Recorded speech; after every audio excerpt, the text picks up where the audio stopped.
옛날 어느 마을에 민참봉이라는 영감이 살았습니다. 이 양반, 하루아침에 천마지기 땅을 가진 부자가 되었는데요. 그 비결이 참으로 기가 막힙니다. 바로 딸 장사였습니다. 5딸을 권세 있는 집안에 시집 보내며 떼돈을 벌었죠. 그런데 이 영감, 돈은 많아졌어도 심술은 더욱 고약해졌습니다. 머슴들에게 일은 죽도록 시키고 품삯은 온갖 트집 잡아 깎아먹기 일쑤였으니까요. 남들보다 밥을 더 먹었으니 품삯에서 빼야지. 손이 느려서 일을 못했으니 절반만 줘도 되겠어. 그러던 어느 날 과부가 되어 돌아온 막내딸을 미끼로 또다시 머슴을 구합니다. 그리고 교묘한 계약서로 한 청년을 3번이나 속여 부려먹는데요. 하지만 이 영리한 청년, 결국 민참봉의 방법을 그대로 되돌려주며 통쾌한 복수를 합니다. 과연 어떤 반전이 기다리고 있을까요? 지금부터 그 재미있는 이야기를 시작하겠습니다. 조선시대의 어느 마을, 민참봉이라는 양반이 살고 있었습니다. 그는 특별한 재주도 없고 장사 수완도 없었지만 어느 날 갑자기 천마지기 땅을 가진 대부호가 되었습니다. 마을 사람들은 모두 의아해했죠. 민참봉이 어떻게 갑자기 부자가 되었을까? 물려받은 재산도 없고 장사를 한 것도 아닌데 말이야. 그 비결은 바로 딸 장사였습니다. 민참봉에게는 아들 하나 없이 딸만 5이 있었습니다. 대를 이을 자식이 없어 고민하던 그는 어느 날 문득 깨달았습니다. 그래, 내 딸들이 하나같이 미모가 뛰어나니 권세 있는 집안에 시집 보내면 되겠구나. 특히 막내딸 옥란이는 그가 가장 아끼는 보배였습니다. 민참봉은 옥란이를 최고의 신부감으로 만들기 위해 혹독하게 교육시켰습니다. 과거에 응시할 만큼 학문을 가르치고 그림과 시를 익히게 했으며 남편을 만족시키는 아내의 덕목까지 세세히 교육했습니다. 그뿐만이 아니었습니다. 햇빛을 쬐면 피부가 상한다며 낮에는 변소도 가지 못하게 했고 괜한 소문이라도 날까 봐 사람도 만나지 못하게 했습니다. 심지어 집 밖으로 한 발짝도 나가지 못하게 가두어 두었죠. 이렇게 공들여 키운 딸들을 차례차례 권세 있는 집안에 시집 보내면서 민참봉은 막대한 혼수 지참금과 뇌물을 받아 부자가 되었습니다. 특히 막내딸 옥란이는 좌의정 대감의 첫째 아들에게 시집을 보냈는데 이것이 그의 재산과 권세의 절정이었습니다. 좌의정 사돈을 얻은 민참봉은 세상 무서울 것이 없었습니다. 그에게 잘 보이려는 사람들이 줄을 섰고 뇌물이 끊이지 않았습니다. 하지만 돈이 많아진다고 해서 그의 심성까지 좋아진 것은 아니었습니다. 오히려 더욱 인색하고 약삭빠르게 변해갔죠. 남들보다 밥을 많이 먹었으니 품삯에서 깎아야지. 손이 느려 일을 제대로 못했으니 절반만 주면 되겠어. 이런 식으로 머슴들을 부려먹던 그였습니다. 민참봉의 집에 새로운 머슴이 들어왔습니다.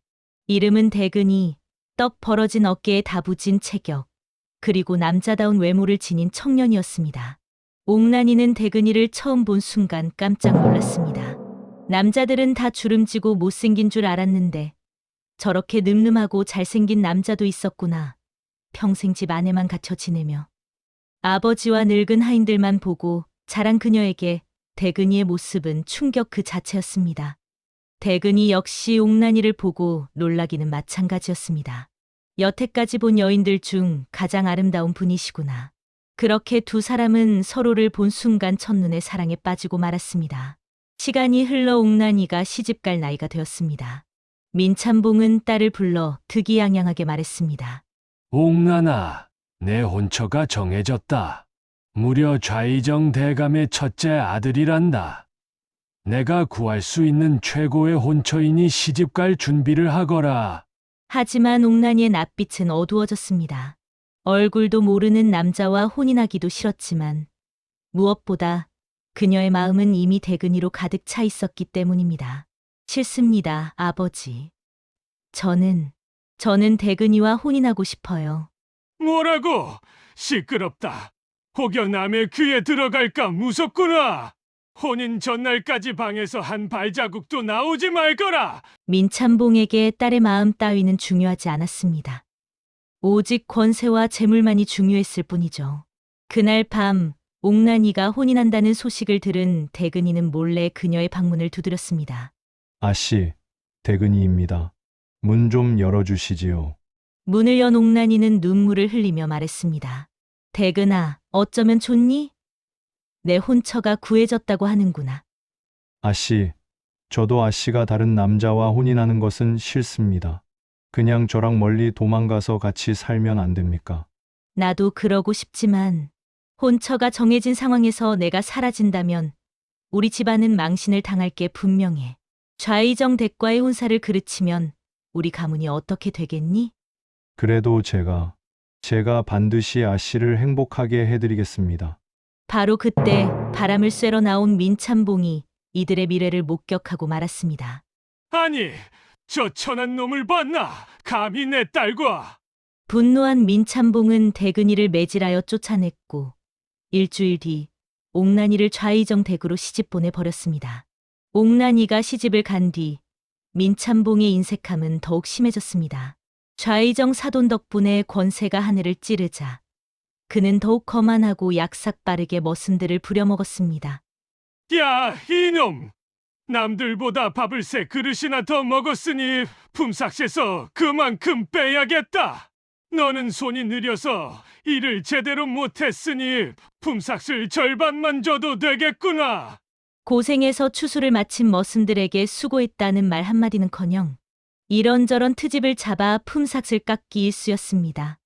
그의 지독한 심술에 질린 머슴들은 하나둘 집을 떠나갔고 결국 민참봉의 집에서 일하겠다는 사람이 아무도 없게 되었습니다. 민참봉은 황급히 머슴을 구하려 했지만 그 악명이 이미 사방에 퍼진 뒤였습니다. 누가 미쳤다고 민참봉 댁에서 일을 하겠어. 일은 죽도록 시키고 품삯은 온갖 트집으로 깎아먹는다더군. 아무도 그의 집 문턱을 넘으려 하지 않았습니다. 바로 그 무렵 뜻밖의 소식이 들려왔습니다. 그토록 공들여 시집 보낸 막내딸 옥난이가 집으로 돌아온 것입니다. 시집간 지 1년도 채 되지 않아 남편이 급작스럽게 병으로 세상을 떠나면서 20살도 안 된 나이에 과부가 되고 만 것이죠. 옥난이는 상복을 입고 초췌한 얼굴로 친정집 문을 두드렸습니다. 아버지, 저 돌아왔습니다. 민참봉은 딸을 위로하기는커녕 오히려 혀를 차며 말했습니다. 쯔쯔, 좌의정 사돈과의 인연도 이렇게 끊어지는구나. 아깝기도 하지. 하지만 곧 그는 새로운 꾀를 생각해냈습니다. 일할 사람도 없고 젊고 아름다운 과부 딸도 있으니 그래, 내가 제일 잘하는 방법을 다시 쓰면 되겠군. 민참봉은 마을에 방을 붙였습니다. 우리 집에서 추수를 마치는 머슴에게는 내 딸을 주겠노라. 이 소식을 들은 마을의 사내들은 술렁이기 시작했습니다. 좌의정 댁 며느리였던 그 아름다운 처자를 준다고? 비록 과부이긴 하지만 그 미모와 교양이라면 너도 나도 민참봉의 집으로 몰려들었습니다. 그리고 그 중에는 일전에 쫓겨났던 대근이도 있었습니다. 대근이는 옥난이를 향한 마음을 단 한 번도 잊은 적이 없었습니다. 비록 그녀가 다른 남자의 아내가 되었지만 그는 여전히 그녀만을 사랑했습니다. 그리고 이제 다시 한번 기회가 온 것입니다. 민참봉의 집 마당은 수십 명의 사내들로 가득 찼습니다. 민참봉은 자신의 마당을 가득 채운 수많은 지원자들을 보며 만족스러운 미소를 지었습니다. 이 정도면 충분하군. 이제 조건을 붙여볼까? 여러분, 잘 들으시오. 내 딸은 여러분이 받을 품삯보다도 훨씬 더 값진 존재요. 따라서 따로 품삯은 주지 않을 것이오. 그 말이 떨어지자 문 쪽에 서 있던 사내들 여러 명이 우르르 집을 나갔습니다. 품삯도 안 준다고? 그럼 무슨 재미로 일을 해? 민참봉은 아랑곳하지 않고 계속 말했습니다. 그리고 밥값과 집값을 합쳐도 내 딸이 훨씬 가치 있는 것이니 먹을 것과 잘 곳도 알아서 해결해야 하오. 이번에는 대청마루 쪽에 있던 사내들까지 대문 밖으로 나가기 시작했습니다. 밥도 안 주고 잘 곳도 안 준다고? 이건 사람을 부려먹겠다는 게 아니라 짐승 부리듯 하겠다는 거 아닌가. 마지막으로 민참봉이 결정타를 날렸습니다. 추수를 마친 뒤에도 내 딸을 바로 주지 않을 수도 있어. 내가 좋은 날을 택해서 줄 것이니 그때까지 기다려야 하오. 그 말에 마당에 남아있던 사내들까지 모두 허탈한 표정으로 집을 떠났습니다. 단 한 사람, 대근이만 빼고 말입니다. 홀로 남아있는 대근이를 본 민참봉은 속으로 웃음을 참았습니다. 제 딸과 야반 도주를 하려던 놈이 다시금 찾아왔구나. 좋아, 이번에는 제대로 부려먹어 주마. 대근아, 내가 한 말들을 모두 들었겠지. 예, 어르신. 하지만 옥란 아씨를 주신다면 호랑이 코털도 뽑아올 수 있습니다. 좋다. 그럼 이 계약서에 지장을 찍거라. 민참봉이 내민 계약서에는 이렇게 적혀 있었습니다. 대근이가 첫 맞이기 땅의 추수를 마치면 민참봉은 딸을 주기로 한다. 대근이는 조금의 망설임도 없이 지장을 찍었습니다. 옥란이를 얻을 수 있다면 그 어떤 고생도 감수할 수 있었으니까요. 그날부터 대근이는 눈코 뜰 새 없이 일했습니다. 산에서 나무 열매를 캐다 먹으며 밤에는 노숙을 하면서도 단 한 번도 불평하지 않았습니다. 뜨거운 햇살에 등껍질이 타들어가도 매서운 추위에 손이 부르터도 오직 옥란이만을 생각하며 버텼습니다. 마침내 첫 맞이기 땅의 추수를 모두 마친 대근이는 기쁜 마음으로 민참봉을 찾아갔습니다. 어르신, 추수를 모두 마쳤습니다. 아이고, 그래? 참으로 수고했구먼. 민참봉이 대근이의 어깨를 다정하게 두드렸습니다. 그러면 이제 옥란 아씨를 주시는 겁니까? 대근이가 볼을 붉히며 물었습니다. 그럼 이렇게 고생했는데 당연히 줘야지. 대근이는 환하게 웃으며 말했습니다. 감사합니다, 어르신. 그럼 옥란 아씨는 어디 계십니까? 그때 민참봉이 그를 막아서며 말했습니다. 사내가 그리 급해서야 되겠느냐. 내가 좋은 날을 잡아서 너를 부를 테니 조금만 기다리고 있거라. 대근이는 민참봉에게 넙죽 절을 하고 돌아갔습니다. 하지만 하루가 지나고 한 달이 지나도 민참봉에게서는 아무런 소식이 없었습니다. 결국 대근이는 참다 못해 계약서를 들고 민참봉을 찾아갔습니다. 어르신, 대체 옥란 아씨를 언제 주시는 겁니까? 계약서에는 분명 첫 맞이기 땅의 추수가 끝나면 제게 주시겠다고 적지 않으셨습니까? 민참봉이 눈을 동그랗게 뜨고 말했습니다. 맞아. 내 말이 다 맞고 말고. 그런데 말이지. 거기에 내 딸을 언제 줘야 할지 적혀 있느냐? 대근이가 황급히 계약서를 다시 살펴보았습니다. 과연 민참봉의 말대로 추수를 마치면 딸을 준다고만 적혀 있을 뿐 언제라는 말은 없었습니다. 그러게 계약서를 잘 살펴봤어야지. 여튼 지금은 내 딸을 줄 생각이 없으니 돌아가 보거라. 계속 내 심기를 건드리면 딸을 줄 날이 더 늦어질지도 모르니까 말이야. 민참봉은 껄껄대며 제 방으로 들어가 버렸습니다. 대근이는 민참봉에게 속았다는 사실에 분노했지만 어찌할 방법이 없었습니다. 그저 애꿎은 땅만 발로 찰 뿐이었죠. 해가 지나 또다시 추수할 시기가 되었습니다. 민참봉은 다시금 일꾼을 구했지만 대근이를 속여 부려먹은 일이 마을에 널리 퍼져버렸습니다. 아무도 그의 집에서 일하겠다고 나서지 않았죠. 민참봉은 이번에는 조건을 대폭 올렸습니다. 딸뿐만 아니라 두둑한 품삯도 주겠노라. 하지만 사람들은 코웃음을 쳤습니다. 누가 민참봉의 말을 믿겠어? 또 계약서에 구멍을 만들어 놓고 속일 게 뻔하잖아. 그러던 어느 날 누군가 민참봉의 집 문을 두드렸습니다. 바로 대근이었습니다. 어르신, 이번에는 품삯도 주고 딸도 준다 하셨지요? 아이고, 그럼. 이번에는 참말이네. 그렇다면 언제 주실지도 정확히 적어 주시지요. 알겠네. 알겠어. 민참봉은 계약서를 새로 작성했습니다. 나 민참봉은 대근이가 첫 맞이기 땅을 모두 수확하면 품삯으로 신량과 더불어 추수. 다음 날 내 딸을 준다. 대근이는 이번에는 신중하게 계약서를 읽어본 뒤 지장을 찍었습니다. 이번에는 확실하구나. 추수 다음 날이라고 명시되어 있으니 그날부터 대근이는 또다시 온몸이 부서져라 일했습니다. 이번에는 품삯도 받을 뿐더러 확실하게 날짜까지 정해놓았으니 더욱 힘이 났습니다. 마침내 첫 맞이기 땅의 추수를 모두 마친 대근이는 환한 미소로 민참봉을 찾아갔습니다. 어르신, 추수를 모두 마쳤습니다. 약속하신 대로 내일 옥란 아씨를 주시지요. 아이고, 그래. 그동안 고생 많았구먼. 내일 다시 찾아오너라. 다음 날 대근이는 옥란이에게 줄 선물을 양손 가득 들고 민참봉의 집을 찾아갔습니다. 어르신, 약속하신 대로 추수 다음 날이니 이제 아씨를 제게 주시지요. 그래, 그래. 당연히 그래야지. 그런데 말이야, 민참봉이 비릿한 미소를 지으며 말했습니다.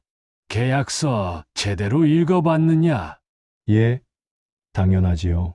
분명 추수 다음 날 아씨를 준다고 하지 않으셨습니까? 그런데 말이지, 계약서에 올해 추수 다음 날 주겠다고 적혀 있는가? 대근이가 황급히 계약서를 살펴보았지만 추수 다음 날이라고만 되어 있을 뿐이었습니다. 어느 해 추수 다음 날이라고 적지 않았으니 내년일지 내후년일지는 모르는 일이지. 하하하. 또다시 속은 대근이는 씩씩대며 민참봉의 방을 노려보았지만 더 이상 어찌할 방도가 없었습니다. 2번이나 엄청난 노동을 했지만 교묘한 계약서의 허점 때문에 옥란이를 얻지 못한 것입니다. 하지만 대근이는 포기하지 않았습니다.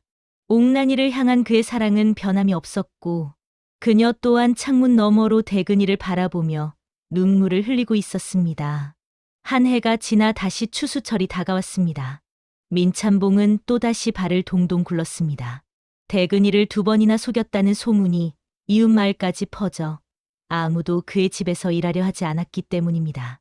이번에 민참봉은 조건을 파격적으로 올렸습니다. 딸을 주는 것뿐만 아니라 수많은 품삯과 삼시세끼 진수성찬, 그리고 편히 지낼 집까지 내주겠노라. 그러자 그제야 누군가 제 발로 찾아왔습니다. 바로 대근이었습니다. 어르신, 이번에는 품삯과 삼시세끼 진수성찬, 집, 그리고 딸까지 주신다는데 참말입니까? 민참봉은 속으로 이 바보 같은 놈이 또 왔구나라고 생각하며 크게 기뻐했습니다. 아이고, 그럼. 이번에는 정말이네. 그렇다면 언제 주실지, 어느 해 추수가 끝났을 때인지 정확히 명시해 주십시오. 당연하지. 당연하고 말고. 민참봉은 계약서를 한 페이지 가득 빼곡하게 써내려갔습니다. 나 민참봉은 대근이가 천마지기 땅을 모두 수확하면 올해 추수 다음 날 내 딸을 준다. 품삯으로 백냥, 삼시세끼 진수성찬, 그리고 살 집도 마련해 준다. 대근이는 계약서를 꼼꼼히 읽어본 뒤 지장을 찍었습니다. 이번에는 완벽했습니다. 언제, 어느 해 모두 명시되어 있었으니까요. 하지만 이번에 대근이는 열심히 일하지 않았습니다. 민참봉이 약속한 풍부한 품삯으로 다른 일꾼들을 고용해서 대신 일을 시킨 것입니다. 대근이는 민참봉이 마련해 준 집에서 편히 쉬며 삼시세끼 진수성찬을 받아 먹고 배를 두드리며 빈둥거렸습니다. 민참봉은 이를 보며 속으로 골이 났지만 꾹꾹 참으며 추수가 끝나기만을 기다렸습니다. 그에게는 마지막 비장의 카드가 있었으니까요. 계약서를 작성할 때 어느 딸을 주겠다고는 명시하지 않았지. 나중에 태어날 딸과 혼인시켜 주겠다고 하면 되는 거야. 어차피 내 아내가 아직 젊으니 앞으로 딸을 또 낳을 수도 있지 않겠어? 크크크. 어이구, 저 멍청한 놈. 또 당할 것도 모르고 건방을 떠는구나.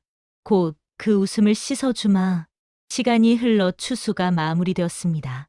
민참봉은 기쁜 마음으로 곳간으로 달려갔습니다. 이제 저 바보 같은 놈에게 마지막 일격을 날려줘야지. 그런데 이게 웬일입니까? 민참봉이 곳간 문을 열었을 때 그의 눈은 믿을 수 없다는 듯이 커졌습니다.